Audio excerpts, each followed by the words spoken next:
Muhimu wa kujenga misikiti. Kama tumeamua kufanya msikiti huu ni kwa sababu ya kuepuka baadhi ya fitani. Nastahiki katika mji wetu, matajiri wako hapa. Tuko na Waislamu wa milionere hapa Bukavu. Waislamu hapa Bukavu wapo, matajiri wa Kiislamu wako hapa Bukavu, lakini ni nani ambaye katika utajiri wake wana mapasele nyingi, lakini hajatoa hata kusema eti hii sehemu tunaitosa ili iwe ni msikiti, bali hata nyumbani kwako. Alhamdulillah, kuna tajiri mmoja hapa Bukavu ambaye tunasalisha kwake tarawih kila mwezi wa Ramadhani. Mashaallah, Allah mhifadhi, ameweka msikiti kwenye nyumba yake. Hii ni alama nzuri, inaonekana kwenye moyo wake anampenda Allah. Ndio maana ameitoa sadaka ya nyumba. Sadaka ya nyumba ni kuweka kipande sehemu ya kusalia, sehemu ya msikiti. Ni wangapi ambao wameweka manyumbani kwao sehemu ya kusalia? Alhamdulillah, alhamdulillahi rabbil alamin alladhi biyadihi almulku wa huwa ala kulli shay'in qadir.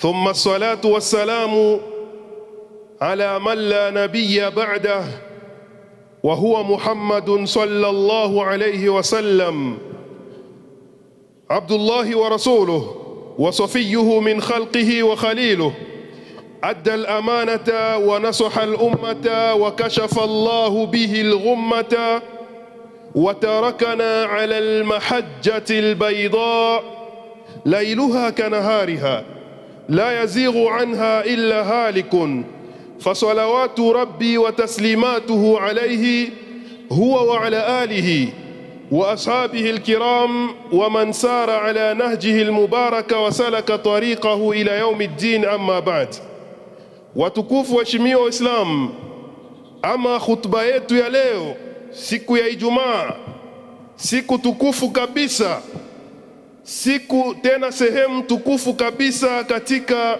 masjiduna, Masjid Al-Wasatiyya. Tunapendelea kwa siku ya leo kwenye msikiti wetu huu tutoe khutba ambayo itakuwa na unwani ya kuonesha umuhimu wa misikiti, kwa sababu baada ya kukuhusieni kumcha Allah subhanahu wa ta'ala, tutakwambieni ya kwamba hakika misikiti ni sehemu tukufu kabisa, na lau kama kwamba jamii yetu hii ya Bukavu ingelijua umuhimu wa kujenga misikiti, basi tungelikuta tumejazana na misikiti katika mji wetu hapa Bukavu. Walidhalika, ndio maana kutokana na hiyo tukaona ni bora tuzungumze kwa muda mchache kwenye khutba yetu hii, tuzungumze kidogo umuhimu wa misikiti. Kwanza kabisa, Allah subhanahu wa ta'ala anasema ya kwamba innama ya'muru masajid Allahi man amana billahi, hakika wale wanaoimarisha misikiti ya Allah subhanahu wa ta'ala ni wale ambao wanaomwamini Allah subhanahu wa ta'ala. Yani Allah anatuonesha ya kwamba mwaminifu ndiye pekee ambaye anayekuwa na hali ya kuimarisha misikiti yake. Leo hapa Bukavu, lau kama kwamba tungeifuata aya hii, tusingelikuta watu ambao wanajazana kwenye baadhi tu ya misikiti, wanashindwa kutengeneza misikiti mengine. Ndio maana sisi, Allah aendelee kutulipa katika khairi yake, tumeamua kuweza kuweka msikiti, pamoja na kwamba ni mdogo, lakini insha Allah tutaenda tunaupanua kidogo kidogo insha Allah taala, kwa sababu tutekeleze aya hii ambayo Mwenyezi Mungu yuwatutaka tuimarishe misikiti yake. Sikiliza, anasema Mtume sallallahu alaihi wasallam ya kwamba man bana lillahi masjida, atakayejenga msikiti kwa ajili ya Allah subhanahu wa ta'ala, bimaana kwa ajili ibada ya Allah ifanyike ndani ya misikiti hizo, basi ajue na atambue ya kwamba bana Allahu lahu baitan ila aljanna, Allah atamjengea nyumba katika pepo yake, au kama qala an-nabiy sallallahu alayhi wasallam. Ndugu zangu Islam, Bwana Mtume yuwatulingania tuweze kutengeneza misikiti, hata kama itakuwa kama vile chicha, wala ukana kalushi, hata kama itakuwa kama vile chicha ya ndege. Jenga msikiti wa Allah subhanahu wa ta'ala, hata kama itakuwa pia kalbaiti al-usfur, kama vile nyumba ya tambatamba ile. Nakumbuka mwalimu wangu Sheikh Shaaban Hussein, Allah mhifadhi, ndio alikuwa anapenda kusema, alikuwa anampenda huyu ndege sana, usfur, alikuwa anamuita tambatamba. Kwa hiyo ndugu zangu, hata ukamjengea nyumba ya Mwenyezi Mungu, kanyumba kadogo kama vile nyumba ya ndege, chicha ya ndege, basi ujue ya kwamba Allah atakujengea pia nyumba katika pepo yake subhanahu wa ta'ala. Kwa hiyo leo yawezekana mtu akakudharau kwa sababu umejenga msikiti kadogo sana, kama vile hii yetu bado kidogo, lakini malipo yake ni makubwa mbele ya Allah subhanahu wa ta'ala. Kwanza na inasaidia katika kupunguza fitan za mjini, kwa sababu fitna nyingi mjini zinasababishwa na wale watenanse wa misikiti. Unakutana mtu ana msikiti wake, anakuwa anatia fitna, anawatilia mashekhe wenzake fitna, hataki mashekhe wengine wasalishe. Subhanallah, wallahi hili ni jambo ambalo linasikitisha sana, linachekesha na linasikitisha pia.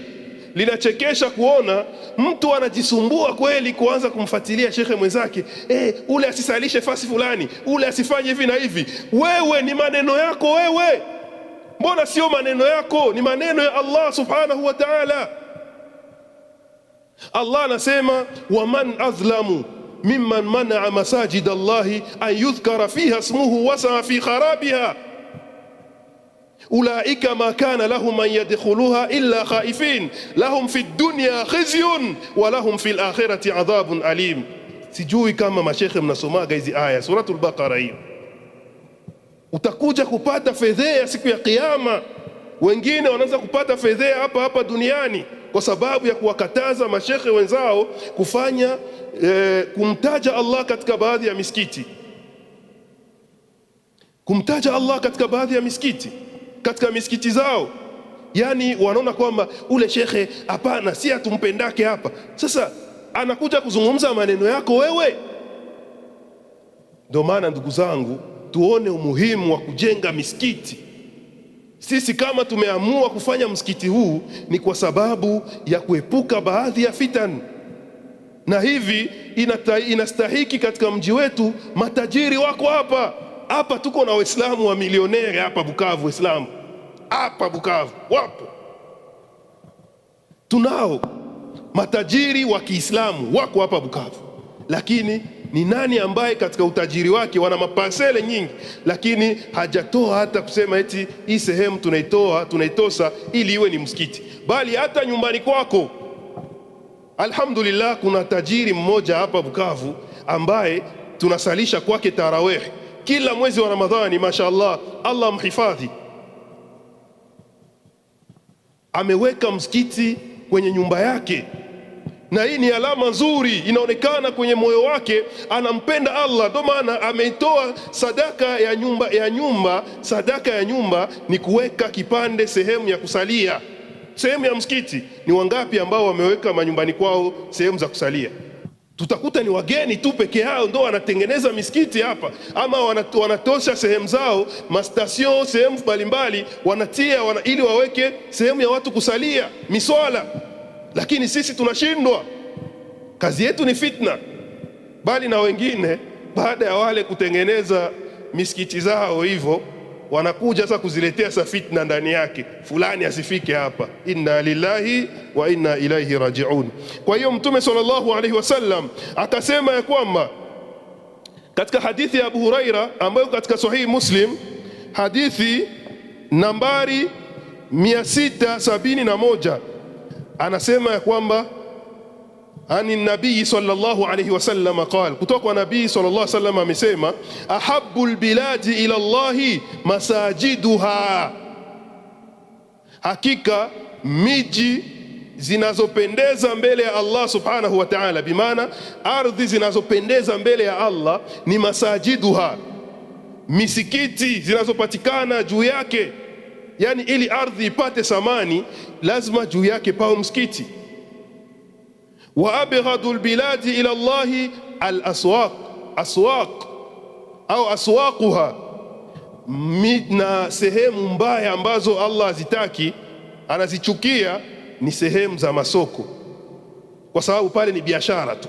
Kila mtu anazungumza, oh, hii ni biashara, ina pesa fulani, ina hivi na hivi, watu kupingana mambo ya biashara. Sasa msikiti sio hivyo. Msikiti, wa anna almasajida lillah, misikiti zimejengwa kwa ajili ya kutukuzwa Allah peke yake.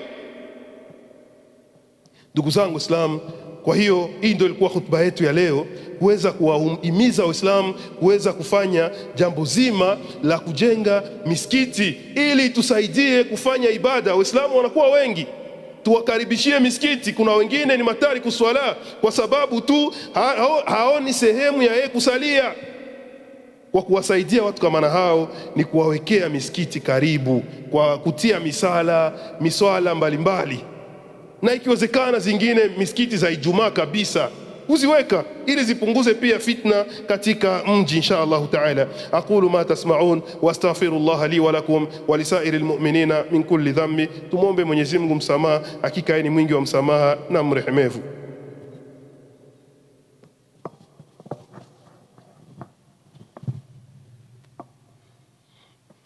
Bismillah, alhamdulillah, wassalatu wassalamu ala rasulillah wa ala alihi wa ashabihi wa man wala wa ba'd.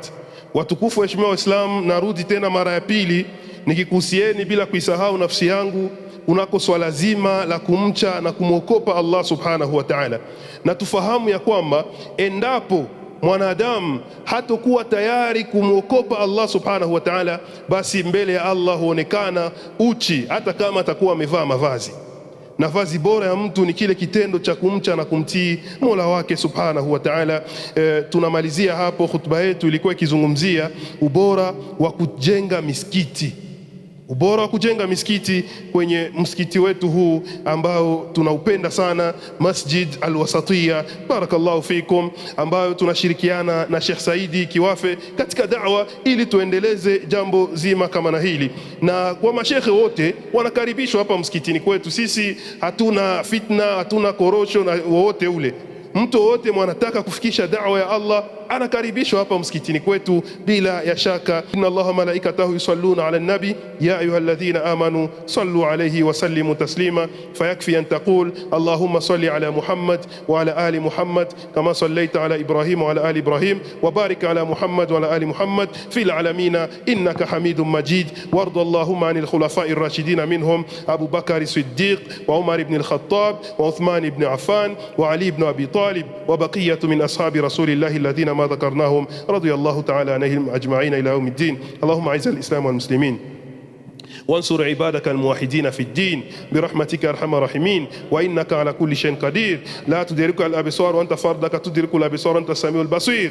اللهم ربنا آتنا في الدنيا حسنة وفي الآخرة حسنة وقنا عذاب النار. وصلى الله على سيدنا محمد والحمد لله رب العالمين. عباد الله، إن الله يأمركم بالعدل والإحسان وإيتاء ذي القربى وينهى عن الفحشاء والمنكر والبغي يعظكم لعلكم تذكرون. فاذكروا الله يذكركم واشكروه على نعمه يزدكم ولا ذكر الله أعلى وأعز وأتم وأثوى أكبر. والله يعلم ما تصنعون. أقم الصلاة.